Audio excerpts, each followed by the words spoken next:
അല്ലാഹു നമുക്ക് പറയാൻ ഭാഗ്യം നൽകുമാറാകട്ടെ.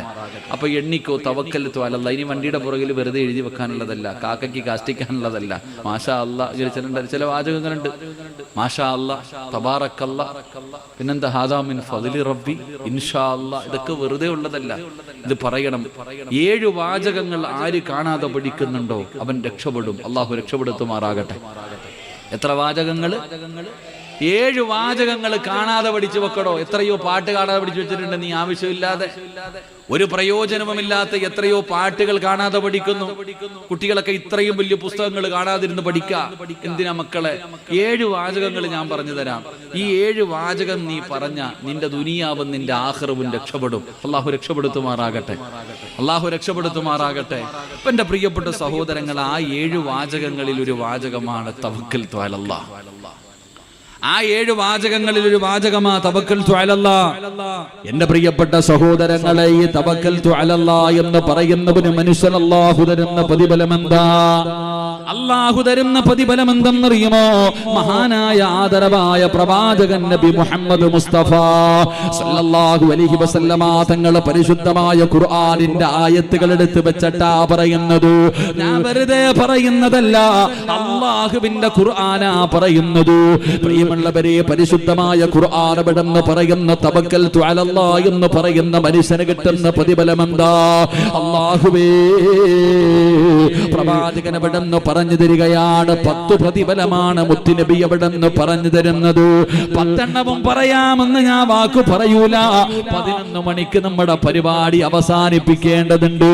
അതുകൊണ്ട് എന്റെ പ്രിയപ്പെട്ടവരെ, ഒന്നാമത്തെ പ്രതിഫലം എന്താ? അല്ലാഹുവിന്റെ വിശുദ്ധമായ ഖുർആൻ പറയുകയാ. അല്ലാഹുവിന്റെ വിശുദ്ധമായ ഖുർആൻ എവിടെന്ന് പറയുകയാ. ഫൈദാ അസംതും ഫതവക്കൽ അലല്ലാഹ് ഇന്നല്ലാഹ യുഹിബ്ബുൽ മുതവക്കിലീൻ. അല്ലാഹുവിന്റെ ഖുർആൻ പറയുകയാണ്, ഫബിമാ റഹ്മത്തിൻ മിനല്ലാഹ്.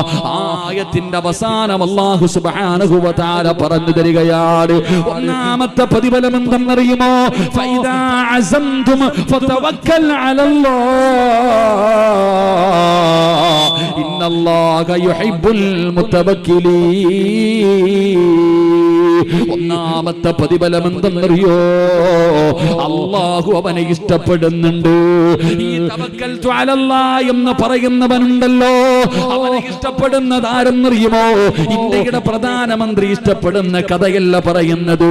തവക്കൽതു അലല്ലാഹ് എന്ന് ഏതെങ്കിലും ഒരു മനുഷ്യൻ തന്റെ നാവ് കൊണ്ട് പറയുന്നുണ്ടെങ്കിൽ ഈ പ്രപഞ്ചം മുഴുവനും അടക്കി ഭരിക്കുന്ന രാജാതിരാജനായ മലിക്കുൽ ജബ്ബാറായ സർവാധിനാഥനായ സർവാധിപരനായ എന്റെയും നിന്റെയും റബ്ബുണ്ടല്ലോ, ഈ ലോകത്തിന്റെ അധിപനുണ്ടല്ലോ, ആ പടച്ച റബ്ബ് നിന്നെ ഇഷ്ടപ്പെടുന്നുണ്ടെന്ന് അല്ലാഹുവിന്റെ വിശുദ്ധ ഖുർആൻ, അല്ലാഹുവിന്റെ പരിശുദ്ധമായ ഖുർആൻ എവിടെന്ന് പറയുകയാ. ഈ മനുഷ്യ, അല്ലാഹു ഒരാളെ ഇഷ്ടപ്പെട്ടാൽ അവൻ എത്ര വലിയ ഭാഗ്യവാനാ. എനിക്കും നിങ്ങൾക്കും വേണ്ടത് അതാണല്ലോ. അതിനു വേണ്ടിയല്ലേ ജീവിക്കുന്നത്, അതിനു വേണ്ടിയല്ലേ ഞാനും നിങ്ങളും ജീവിക്കുന്നത്. സ്വർഗത്തിൽ പോകാനല്ലല്ലോ, സ്വർഗത്തിൽ പോകാനല്ലല്ലോ ഞാനും നിങ്ങളും ജീവിക്കുന്നത്. എന്തുകൊണ്ടെന്നറിയോ? എന്തിനു വേണ്ടിയാണ് നമ്മൾ ജീവിക്കുന്നതെന്നറിയുമോ? ഈ പ്രപഞ്ചത്തിന്റെ അധിപന്റെ സ്നേഹം നമുക്ക് വേണമല്ലോ, അല്ലാഹുവിന്റെ തൃപ്തി നമുക്ക് വേണമല്ലോ, അല്ലാഹുവിന്റെ പൊരുത്തം നമുക്ക് വേണമല്ലോ. എന്തിനാണോ സ്വർഗത്തിൽ പോകുന്നത്? സ്വർഗത്തിൽ പോയാലല്ലേ അല്ലാഹനെ കാണാൻ പറ്റൂ. സ്വർഗത്തിൽ പോകാനല്ല ജീവിക്കുന്നത്, സ്വർഗത്തിൽ പോയാലേ അല്ലാഹുവിനെ കാണാൻ പറ്റൂ. അതുകൊണ്ടാണ് ഞാൻ സ്വർഗത്തെ ഇഷ്ടപ്പെടുന്നതെന്ന് മഹത്തുക്കളെ വെറുതെ പറഞ്ഞതല്ല. എന്റെ പ്രിയപ്പെട്ടവരെ, തവക്കൽതു അലല്ലാഹ് എന്ന് ജീവിതത്തിൽ പറഞ്ഞാൽ കിട്ടുന്ന ഒന്നാമത്തെ പ്രതിഫലം അല്ലാഹു അവനെ ഇഷ്ടപ്പെടുന്നുണ്ട്. അല്ലാഹുവിന്റെ സ്നേഹം കിട്ടിയാൽ നമ്മൾ രക്ഷപ്പെടുമല്ലോ സഹോദരാ. അല്ലാഹുവിന്റെ തൃപ്തി ലഭിച്ചു കഴിഞ്ഞാൽ ദുനിയാവ് ആഖിറവും രക്ഷപ്പെടുമല്ലോ. ഈ പ്രപഞ്ചത്തിലുള്ള സർവരും നമ്മളെ വെറുത്താലും അല്ലാഹുവിന്റെ തൃപ്തിയും പൊരുത്തവും സ്നേഹം സ്നേഹവും കിട്ടിയാൽ പിന്നെ നമുക്ക് എന്താ വേണ്ടത്? പിന്നെ നമുക്ക് എന്തേടോ നഷ്ടമുള്ളത്? അതുകൊണ്ട് തവക്കൽതു അലല്ലാഹ്,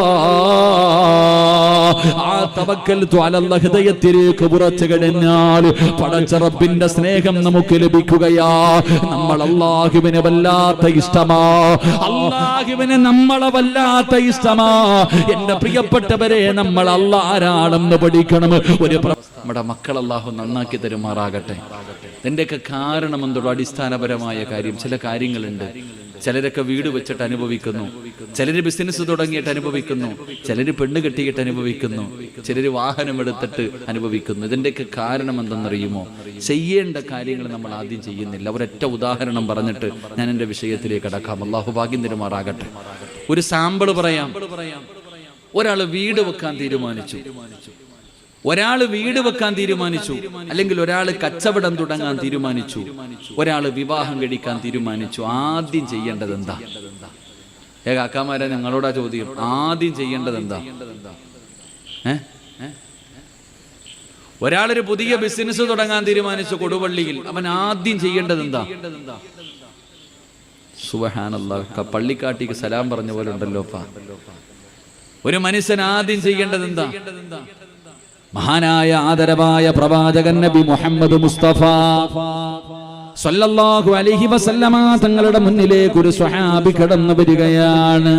യാ റസൂലല്ലാഹ്, അല്ലാഹുവിന്റെ നബിയേ, ഞാനൊരു പുതിയ കച്ചവടം തുടങ്ങാൻ പോവുകയാണ്. ഞാൻ ആദ്യമായിട്ട് എന്ത് ചെയ്യണം നബിയേ?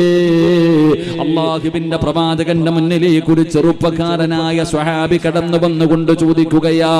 അല്ലാഹുവിന്റെ റസൂല് പറഞ്ഞു കൊടുത്ത മറുപടി എന്തെന്നറിയുമോ? വീട് പണിതവര്, കട തുടങ്ങിയവര്, ബിസിനസ് തുടങ്ങിയവര്, പെണ്ണ് കെട്ടിയവര്, വാഹനമെടുത്തവര്, ഈ സർവ്വതും നഷ്ടപ്പെട്ടു പോയി ജീവിതം കണ്ണീരിന്റെ വക്കിലിരിക്കുന്നവരോട് ചോദിക്കുകയാ, ഇതുവരെയെങ്കിലും നിന്റെ തെറ്റ് നിനക്ക് മനസ്സിലാക്കാൻ കഴിഞ്ഞിട്ടുണ്ടോ? അല്ലാഹുവിന്റെ പ്രവാചകനോട് അവിടുന്ന് ചോദിക്കുന്നു, യാ റസൂലല്ലാഹ്, മുത്തുനബിയേ, ഞാൻ ആദ്യമായിട്ട് ചെയ്യേണ്ടത് എന്തേ നബിയേ? അല്ലാഹുവിന്റെ പ്രവാചകൻ സല്ലല്ലാഹു അലൈഹി വസല്ലമ തങ്ങൾ അവിടുന്ന് പറഞ്ഞു കൊടുക്കുകയാണ്. പ്രവാചകൻ ആ ചെറുപ്പക്കാരനോട് പറഞ്ഞു കൊടുത്ത മറുപടി എന്തെന്നറിയുമോ?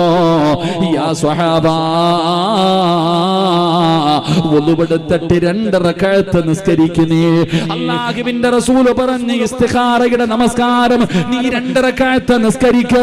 2 റക്അത്ത് നിസ്കരിച്ചിട്ട് ഈ ലോകത്തിന്റെ അധിപനായി ഈ പ്രപഞ്ചം മുഴുവനും അടക്കി ഭരിക്കുന്ന രാജാതിരാജനായ മലിക്കുൽ ജബ്ബാറായ ആ പടച്ച റബ്ബിന്റെ ദർബാറിലേക്ക് കൈ ഉയർത്തിയിട്ട് നീ അല്ലാഹുവിനോട് ദുആ ചെയ്യ്. അല്ലാഹ്, ഇത് ഖൈറാണോ ശർറാണോ എനിക്കറിയില്ല. അല്ലാഹ്, ഇത് ഖൈറാണെങ്കിൽ നീ നടത്തി തരണേ. അല്ലാഹ്,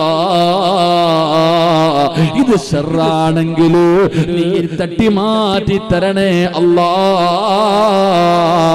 നീ 2 റക്അത്ത് നിസ്കരിച്ചിട്ട് ദുആ ചെയ്യാൻ ആദരവായ പ്രവാചകൻ നബി മുഹമ്മദ് മുസ്തഫ സല്ലല്ലാഹു അലൈഹി വസല്ലമ തങ്ങൾ പറഞ്ഞത് 2 റക്അത്ത് നിസ്കരിച്ചിട്ട് ദുആ ചെയ്യാനാ. അല്ലാഹു ഈമാൻ നൽകുമാറാകട്ടെ. നമ്മൾ ആരെങ്കിലും ചെയ്തിട്ടുണ്ടോ അതാ അനുഭവിക്കുന്നത്. ആരാടാ പെണ്ണ് കാണാൻ പോയപ്പോ 2 റക്അത്ത് നിസ്കരിച്ചിട്ട് പോയത്? അവൻ ഹാപ്പി ആയിട്ട് ജീവിക്കുന്നുണ്ട്. അല്ലാത്തവൻ അല്ലാഹു അലം, അല്ലാഹു അവന് നല്ല ജീവിതം കൊടുക്കുമാറാകട്ടെ. 2 റക്അത്ത് നിസ്കരിച്ചു പെണ്ണ് കാണാൻ പോയപ്പോ ബ്യൂട്ടി പാർലറിൽ പോയി ഒരുങ്ങിയിട്ടല്ലേ നീ വന്നത്? നീ എന്ത് നിസ്കരിച്ചു? അതാ പേവെള്ളം അടിച്ചിപ്പോ വീട്ടിൽ 4ാം കാലിൽ കയറി വരുന്ന ഇക്ക നിനക്കുള്ളത്. മനസ്സിലാക്കേണ്ടത് ഏതു കാര്യവും റബ്ബിന്റെ മുന്നിൽ ആദ്യം ഏൽപ്പിക്കണം. 2 റക്അത്ത് നിസ്കരിച്ചിട്ട് അള്ളാനെ ഏൽപ്പിക്ക്. അല്ലാഹു നമുക്ക് ഈമാൻ നൽകുമാറാകട്ടെ. ഉറക്കപ്പറ അല്ലാഹു ഈമാൻ നൽകുമാറാകട്ടെ. എരിതിയിലേക്ക് എടുത്തൊഴിച്ചതല്ല, എരിയുന്ന തീയിലേക്ക് എണ്ണ ഒഴിച്ചതല്ല. എന്റെ പ്രിയപ്പെട്ടവരെ, പഠിക്കാൻ വേണ്ടി ഞാൻ പറഞ്ഞത്. അള്ളാഹു നമുക്ക് ഈമാൻ നൽകുമാറാകട്ടെ. അതുകൊണ്ട് അള്ളാഹുവിന്റെ വിശുദ്ധമായ ഖുർആൻ പറയുകയാ, തവക്കൽതു അലല്ലാഹ് എന്ന് ജീവിതത്തിൽ പറയണം. ജീവിതത്തിൽ തവക്കൽതു അലല്ലാഹ് പറയണം.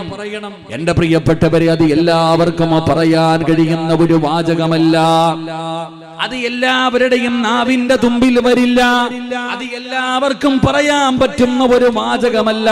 വണ്ടിയുടെ പുറകിൽ എഴുതി വെക്കാറുള്ള പേരല്ലടോ, വാഹനത്തിൽ എഴുതാറുള്ളതല്ല, നിന്റെ വീടിന്റെ അകത്ത് തൂക്കിയിടാനുള്ളതല്ല. അത് നിന്റെ നാവ് കൊണ്ട് പറയാറുള്ളതാണ്. പറയണമെന്ന് അള്ളയല്ലേ പറഞ്ഞത്? അള്ളയല്ലേടോ പറഞ്ഞത്? ഒരു മുസ്ലിമിന്റെ അടയാളമായി, ഒരു മുസ്ലിമിന്റെ അടയാളമായി, ഒരു സത്യവിശ്വാസിയുടെ ഗുണമായിട്ട് അല്ലാഹു പറഞ്ഞ അടയാളമാണ് വതവക്കൽ അലല്ലാഹ്. ഇന്നമൽ മുഅ്മിനൂന അല്ലദീന ഇദാ ദുകിറല്ലാഹു വജിലത് ഖുലൂബുഹും വഇദാ തുലിയത് അലൈഹിം ആയാതുഹു സാദതുഹും ഈമാനാ വഅലാ റബ്ബിഹിം യതവക്കലൂൻ. അവൻ അല്ലാഹുവിലേക്ക് അവന്റെ കാര്യങ്ങൾ ഫലമേൽപ്പിക്കും. ഇതൊരടയാളമായിട്ട് അല്ലാഹുവിന്റെ വിശുദ്ധമായ ഖുർആൻ എവിടെന്ന് പറയുമ്പോ, പെങ്ങളെ നിനക്കത് പറയാൻ കഴിയണമെന്നില്ല. ഉപ്പമാരെ താടിയുണ്ട്, തടമ്പുണ്ട്, നിസ്കാരമുണ്ട് എന്ന് പറഞ്ഞതിന്റെ പേരിൽ ഇത് പറയാൻ കഴിയണമെന്നില്ല. ഇത് ഈമാനുള്ളവർക്ക് മാത്രമേ പറയാൻ കഴിയൂ. ഇത് അല്ലാഹ് ഇഷ്ടപ്പെട്ടവർക്ക് മാത്രമേ പറയാൻ കഴിയൂ. ഇതിന്റെ പ്രതിഫലം നിനക്കറിയുമോ? ഇത് പറയുന്ന ഒരു മനുഷ്യൻ അല്ലാഹു കൊടുക്കുന്ന പ്രതിഫലം എന്തെന്നറിയുമോ? മഹാനായ ആദരവായ പ്രവാചകൻ നബി മുഹമ്മദ് മുസ്തഫ സല്ലല്ലാഹു അലൈഹി വസല്ലമ തങ്ങൾ പറയുകയാ, തവക്കൽതു അലല്ലാഹ് എന്നേതെങ്കിലും ഒരു മനുഷ്യൻ പറഞ്ഞ അവൻ അല്ലാഹു 10 പ്രതിഫലം കൊടുക്കുമെന്ന് ആദരവായ പ്രവാചകൻ നബി മുഹമ്മദ് മുസ്തഫ സല്ലല്ലാഹു അലൈഹി വസല്ലമ തങ്ങൾ പറയുകയാ, ഈ തവക്കൽതു അലല്ലാഹ് എന്ന് എല്ലാവർക്കും പറയാൻ പറ്റൂല. അത് നാവിന്റെ തുമ്പിൽ വരണമെങ്കിൽ അവനും അല്ലാഹുവും തമ്മിൽ ഒരു ബന്ധമുണ്ടാകണം. അല്ലാഹു ആ ബന്ധം നൽകി അനുഗ്രഹിക്കുമാറാകട്ടെ. ഒരു തവക്കൽതു അലല്ലാഹ് പറഞ്ഞ് ഉണ്ടോ? ഇപ്പൊ പോലും പറയാൻ പറ്റുന്നുണ്ടോ? ഇല്ല. ഇപ്പൊ പോലും നിനക്കത് പറയാൻ പറ്റുന്നില്ല. അല്ലാഹുവേ, ഇത് പറഞ്ഞവർക്ക് മരിക്കുന്ന സമയം ഷഹാദത്ത് കലിമ പറഞ്ഞു മരിക്കാൻ ഭാഗ്യം കൊടുക്കണേ അല്ലാഹ്. ഒന്ന് പറഞ്ഞേ. അല്ലാഹുവേ, ആരൊക്കെ ഈ മജ്ലിസിൽ ഇരുന്നു കൊണ്ട് തവക്കൽതു അലല്ലാഹ് എന്ന് ഉറക്കെ പറയുന്നു, അവന് മരിക്കുന്ന സമയം ഇതേ ശബ്ദത്തിൽ ഷഹാദത്ത് കലിമ പറഞ്ഞു മരിക്കാൻ ഭാഗ്യം കൊടുക്കണേ അല്ലാഹ്. ഇനിയൊന്ന് പറ. അപ്പൊ നിങ്ങൾക്ക് പറയാൻ അറിയല്ലേ? അല്ലേ? അറിയാഞ്ഞിട്ടൊന്നുമല്ല, നിങ്ങൾക്കറിയാം. ഒരെണ്ണം കിട്ടിയാലേ പറയത്തുള്ളൂ. അത് അങ്ങനെ ഒരെണ്ണം കിട്ടിയാലേ പറയുള്ളൂ എന്ന് വെച്ചാൽ പിന്നെ അതങ്ങനല്ലേ?